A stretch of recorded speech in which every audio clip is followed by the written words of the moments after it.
अस्सलाम वालेकुम दोस्तों, अपनी नेक्स्ट वीडियो के साथ आपको वेलकम करता हूँ अपने इस चैनल में। उम्मीद है सब खैरियत से होंगे। तो चलते हैं आज की अहम न्यूज़ की जानिब। सबसे पहले हम बात करेंगे इंग्लैंड की यूरोप में वापसी, नई वोटिंग और एक अहम शख्सियत का अहम बयान आया है, इस पे बात करेंगे। उसके बाद स्पेन नेशनलिटी वालदा के नाम वाला जो मसला है वो हल किस तरह हुआ है, कुछ दोस्तों के कमेंट आए हैं, इस पे बात करेंगे। उसके बाद स्पेन नेशनलिटी पर बच्चों की वतन वापसी, क्या क्या तरीक़ाकार है, किस तरह से वहाँ पे आप बच्चों को रख सकते हैं, अगर वहाँ पे पढ़ाना चाहें पढ़वा सकते हैं, या वहाँ पे विज़िट करना चाहें स्पेन नेशनलिटी के बाद तो कैसे मुमकिन है, इस पे बात करेंगे। उसके बाद इंग्लैंड नेशनलिटी कानून में अहम तब्दीली का इशारा दिया गया है कि जो सिटीज़नशिप है इंग्लैंड की, उस कानून में एक अहम तब्दीली की जाएगी, ख़ास तौर पर गैर मुल्कियों के लिए। इस पे बात करेंगे वीडियो के आखिर में। तो दोस्तों सबसे पहले तो आपको ये बताता चलूँ कि इंग्लैंड की जो दोनों न्यूज़ हैं, इन दोनों के लिंक आपको नीचे डिस्क्रिप्शन में लिंक नंबर 1 और लिंक नंबर 2 मिल जाएगा, ताकि आप ख़ुद भी इनको क्लिक करके रीड कर सकें। अब बात करते हैं इंग्लैंड की। इंग्लैंड का आपको मालूम है कि काफ़ी सालों से बहसों मुबासे के बाद, काफ़ी ज़्यादा एक दूसरे के पे तनकीद करने के बाद आखिर ब्रेक्सिट हुआ और यूके जो है वो यूरोपीय यूनियन से अलहदा हो गया। उसके बाद क्या आपको सरकमस्टेंसेस का पता है कि वहाँ पे काफ़ी ज़्यादा जो हालात हैं वो गंभीर हुए हैं और मज़ीद आगे होने की तवक्को की जा रही है। यहाँ पे आपको बताता चलूँ कि उनके जो एक्स प्राइम मिनिस्टर्स हैं, उन्होंने ये तमाम सिचुएशन को देखते हुए कुछ अहम इकदाम उठाए हैं और अहम बयानात देना शुरू किए हैं, जिसमें टोनी ब्लेयर जो है वो काफ़ी ज़्यादा काबिल ज़िक्र है। पिछले तकरीबन 1-2 महीनों से वो काफ़ी ज़्यादा एक्टिव हैं इस मामले में। यहाँ तक बात है इस सिचुएशन की, जो जिन्होंने ब्रेक्सिट करवाया था या किया था वो ख़ुद पछता रहे हैं। उनके कुछ ऐसे बयान सामने आ रहे हैं जिससे ये ऐसा लग रहा है कि वो पछता रहे हैं, और उनका कहना है कि हमने जो सोचा था वो रिज़ल्ट नहीं आए, और इसमें बड़ी जो नाकामी हुई है वो मौजूदा हुकूमत की हुई है, जो यानी कि कंजर्वेटिव पार्टी की हुई है, जिन्होंने सही तौर पे ब्रेक्सिट के बाद माशी तौर पे मुल्क को हैंडल नहीं किया। लेकिन हकीकत इसके बरक्स है। हकीकत यह है कि ये बिल्कुल गलत फ़ैसला था। यूरोपीय यूनियन के बगैर ना तो अभी ना बेस्ट प्लानिंग के साथ कभी भी यूके अब सर्वाइव अच्छी तरीके के साथ नहीं कर सकता, क्योंकि बहुत बड़ा कनेक्शन जो यूरोपीय यूनियन का और यूके का वो आपस में है, वो ट्रेड का हो, वो दफा का हो, वो सफारती तल्लुकात का हो, हर लिहाज से जो है वो यूके और यूरोपीय यूनियन इकट्ठे मिलके ही चल सकते हैं। जैसे अभी रिसेंटली साइंस पे रिसर्च के चक्कर में जो फंडिंग जारी की गई है, और यूके ने ख़ुद रिक्वेस्ट करने के बाद अब उसकी मेंबरशिप चाहिए है, जो कि काफ़ी एक अहम शोबा है जो कि साइंस से रिलेटेड रिसर्च करता है, और दफा भी उसमें शामिल है।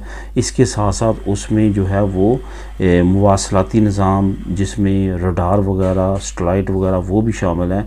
इन तमाम में अब यूके ने दोबारा से अपनी मेंबरशिप की एप्लीकेशन दी है यूरोपीय यूनियन से अलहदा होने के बाद। तो ये तमाम चीज़ों को देखते हुए अब नई जो अपडेट सामने आई है, जो कि टोनी ब्लेयर का बयान सामने आया।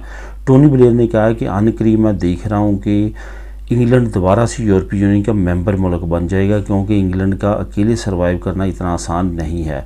और उसने साथ ये भी कहा है कि अगर अभी दोबारा वोटिंग होती है तो उसके रिज़ल्ट से भी आपको पता चल जाएगा। बहरहाल वोटिंग तो नहीं शायद अभी अनाउंसमेंट हो सकती, लेकिन सर्वे ज़रूर किया गया है, जिसमें 60% से ज़्यादा लोगों ने कहा है कि ब्रेक्सिट एक गलती थी, हमें दोबारा यूरोपीय यूनियन का मेंबर मुल्क बन जाना चाहिए।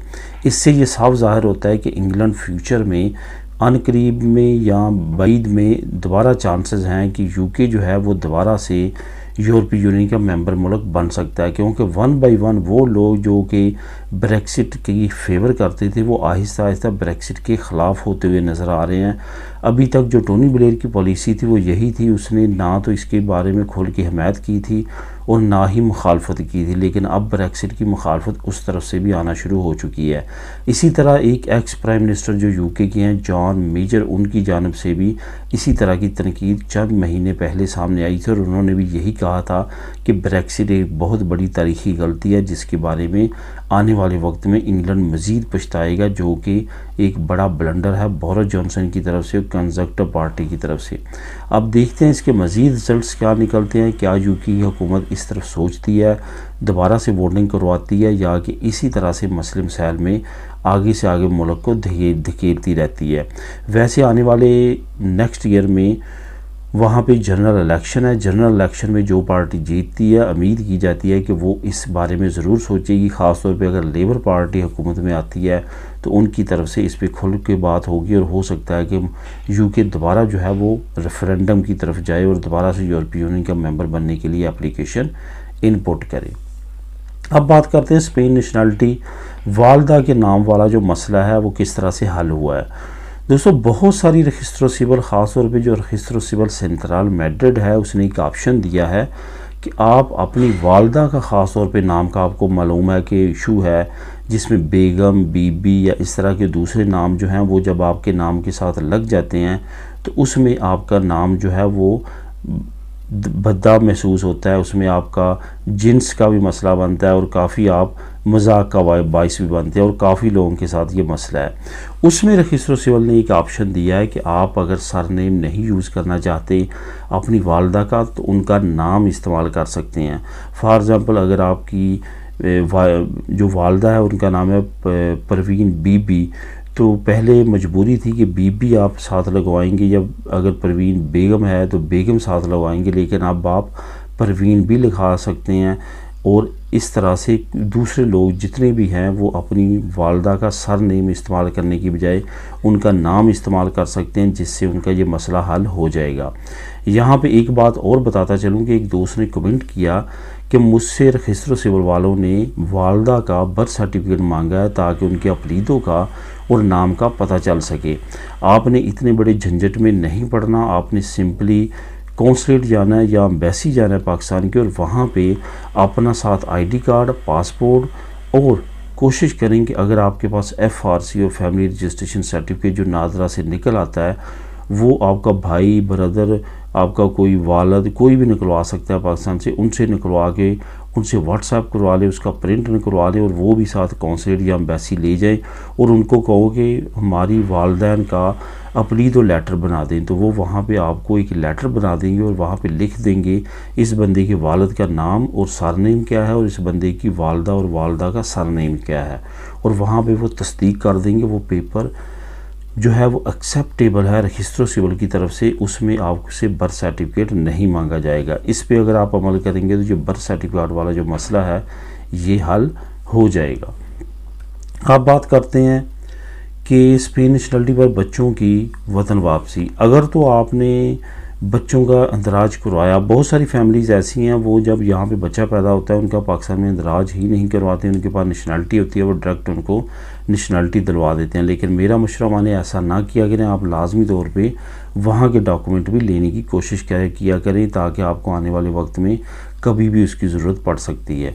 अब आपने यहाँ पे वीज़ा उसका इशू करवाना होता है जो 5 साल का इशू होता है, जो मिनिस्ट्री ऑफ एक्सटीरियर पाकिस्तान की ऑनलाइन वेबसाइट पे भी अप्लाई कर सकते हैं या आप एम्बेसी या कौंसलेट से भी अप्लाई करके वो वीज़ा ले सकते हैं। 5 साल का होता है, 1 साल से ज़्यादा वहाँ पे नहीं रह सकते। इसका दूसरा हल यह है कि आपने नीकॉप जो कार्ड है वो बना लेना है। उससे क्या होगा कि आपको ये वीज़े वाला और एंट्री वाला जो आपका झंझट है ये ख़त्म हो जाएगा। ये सबसे बड़ा मसला इस वजह से है कि पाकिस्तान का और स्पेन का डबल नेशनलिटी का मुआहदा नहीं है, जिस वजह से ये तमाम मामला आपको करने पड़ेंगे जब तक पाकिस्तान और स्पेन का डबल नेशनलिटी का मुआहदा नहीं होता। अदरवाइज़ आपको इसकी ज़रूरत ना पड़ती, लेकिन अभी आपको इसी प्रोसेस से गुज़रना पड़ेगा।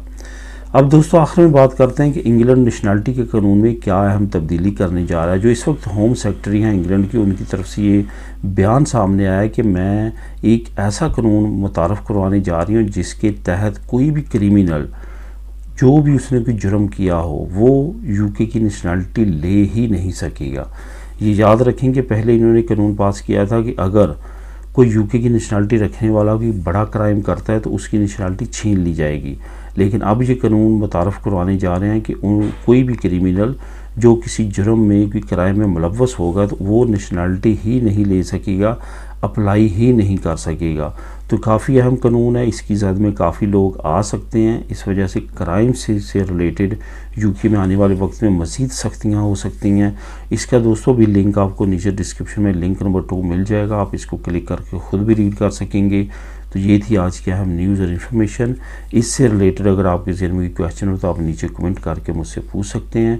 मिलेंगे नेक्स्ट वीडियो में नई अपडेट्स के साथ। अल्लाह हाफिज़।